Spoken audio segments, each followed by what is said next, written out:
Draco Malfoy and the Depths of the Mind. By Draco will hear about this. Chapter 10.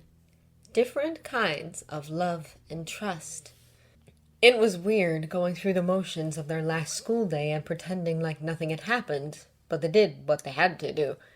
At least Draco, unlike Hermione, didn't have to face Umbridge in defense against the dark arts. Draco was pretty sure he would have landed himself in detention for the rest of the school year otherwise.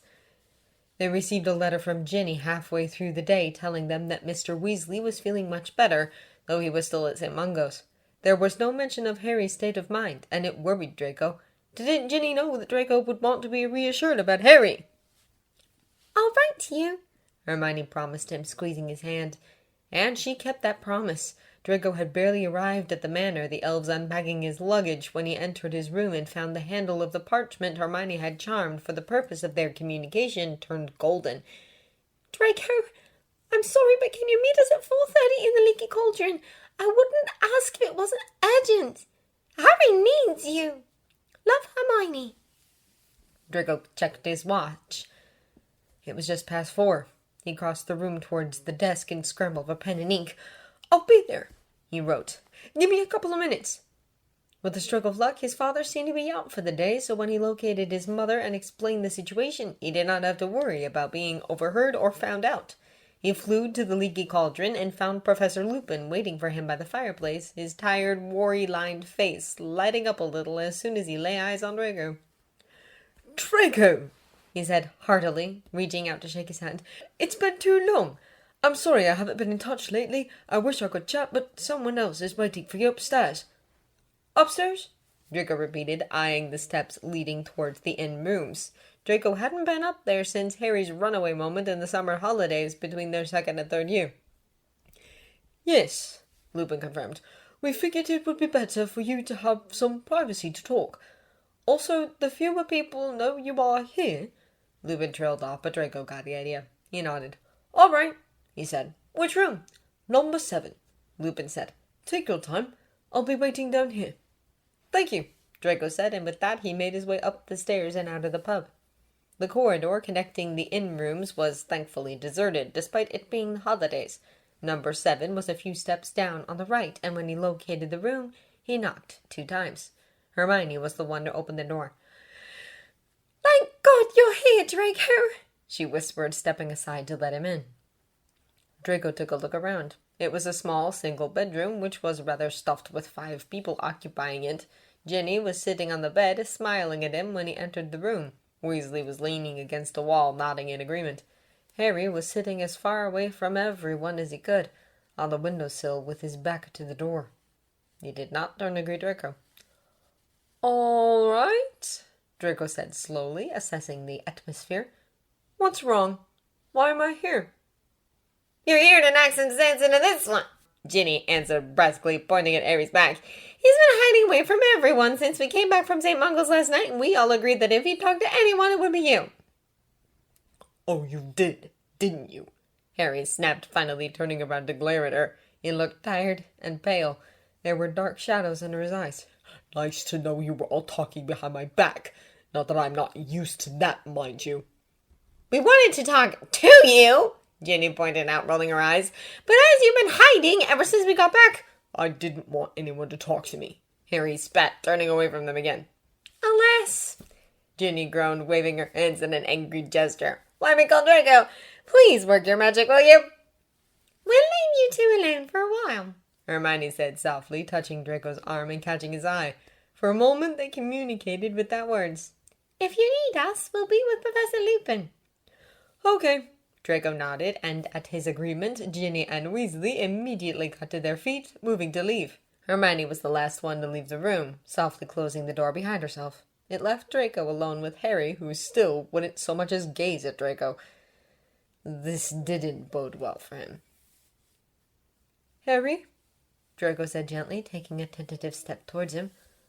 "What happened?" Harry didn't answer. Neither did he turn around. Draco took another step closer to him.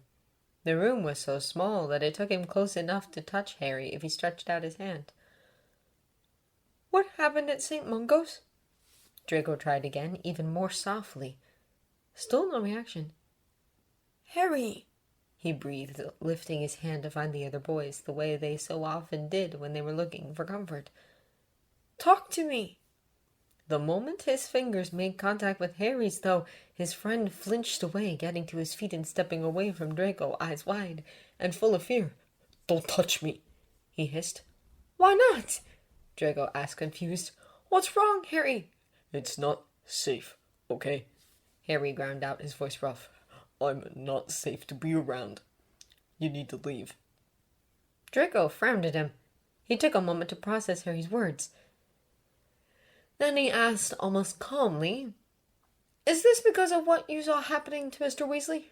"Don't pretend you don't know what it means, Draco," Harry snapped. "You've been warning me about this all along, about letting this connection between Voldemort and me get too strong, and now it happened. I heard someone."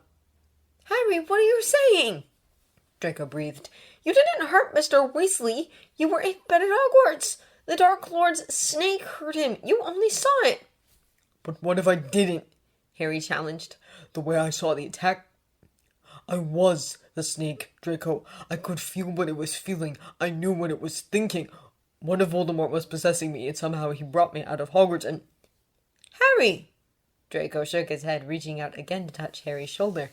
This time Harry let him. "He can't have.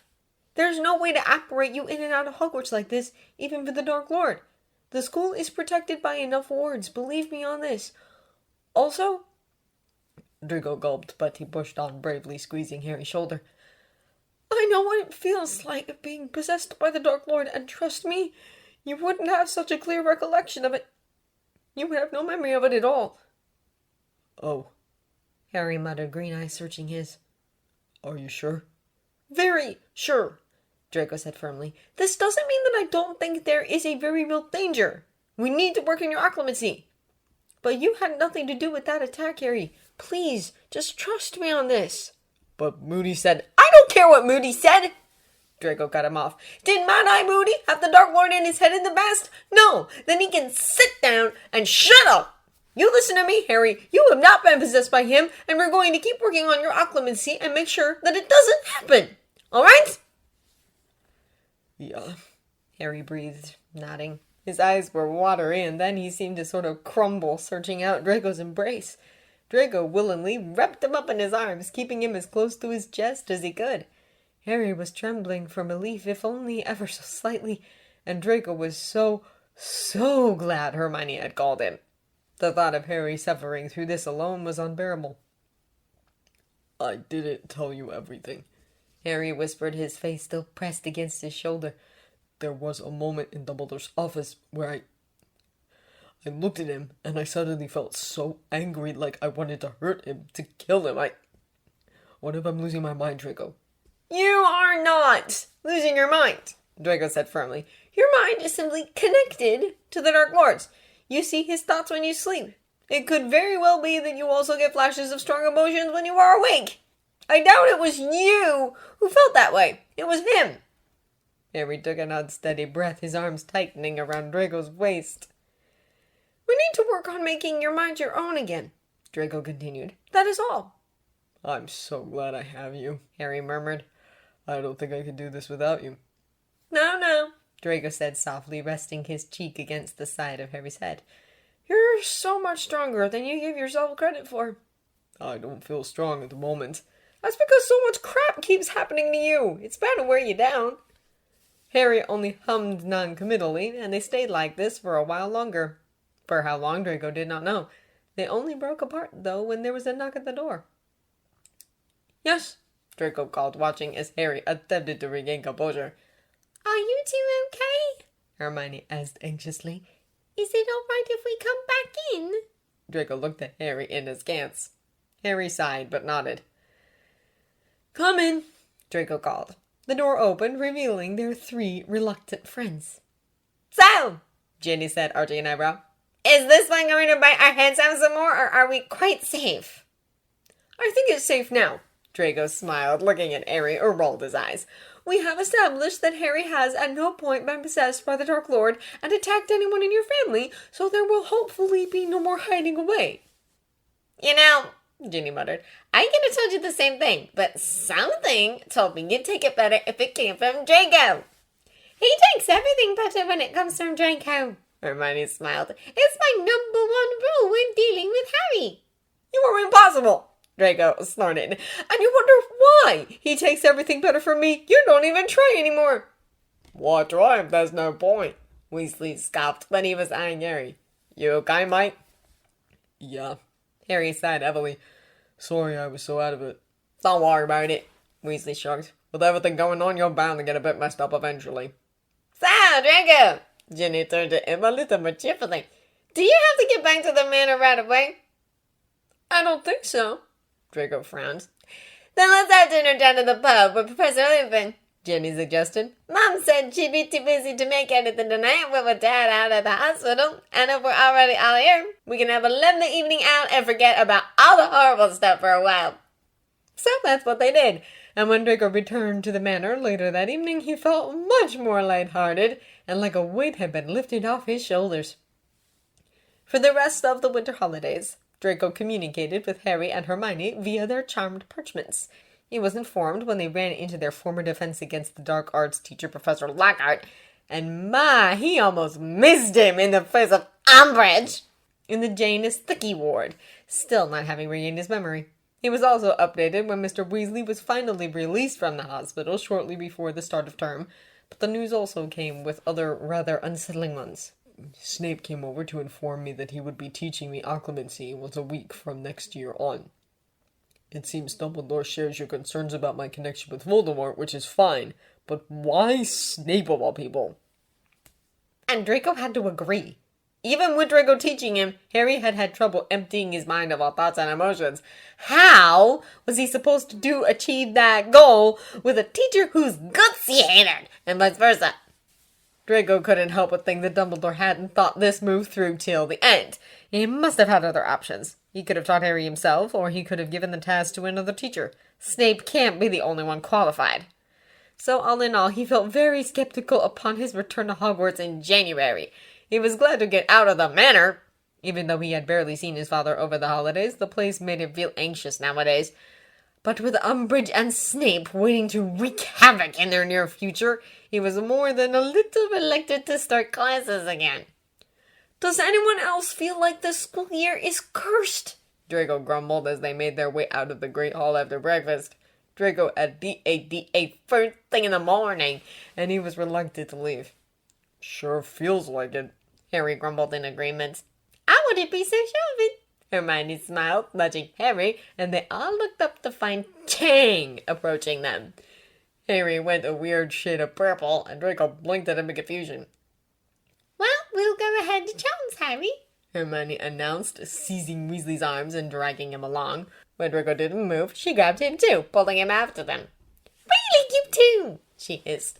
You have no sense for these things, have you? I expect nothing better of Ron, but you, Draco, we really should give them some privacy after what happened before Christmas. What happened before Christmas? Draco asked, a little too sharply.